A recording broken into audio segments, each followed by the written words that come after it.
Mistake number 9, listening only to advice for the middle class. Well, this one is so obvious because everyone listens to advice for the middle class. It's called the media, and the media is by far the loudest and most obnoxious, most attention-seeking entity in the room you enter.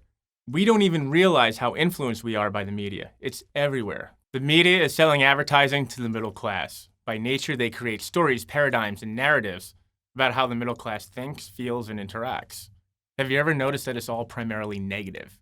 Yet the media still is the prevailing ideology in our culture. Most people talk about the middle class more than any other sector of society. Isn't it evident that most of the media will draw its attention there? If you think you're not influenced by it, then take a closer look. It's impossible not to let the media get in even a little bit because, after all, you do live in the 21st century, right? You are in some way being connected to the internet or a mobile phone. Being in touch reality means today that we are 90% connected to the digital world and less than 10% without it.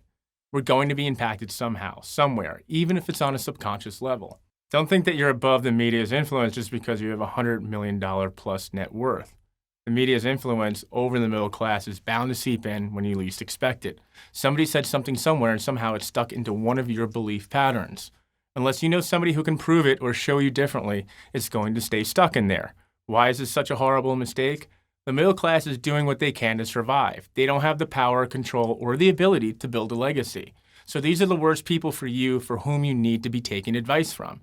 Because in a world where there are very few conventional investment opportunities left, speculation becomes much more appealing to those who have absolutely nothing to lose by comparison. You actually would do best to turn off all the media channels or, at least, have a trusted leader who's been there before who you can talk through everything. The truth is that there's no manual for the decimals. To fill the void, I wrote a book, Investing Legacy, that deals with the obstacles of building an investing legacy of over $100 million so that it extends past 3 generations. This is what we genuinely call beyond the statistics. When you can maintain 100 million beyond 3 generations, that's when you know your legacy will carry on.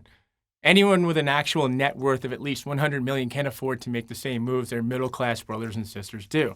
You've got different problems that probably very few people in your network can solve for you. You know this. Your motivations are different. Your legacy needs to be defined, and every day that passes that the action isn't taken creates more risk and anxiety.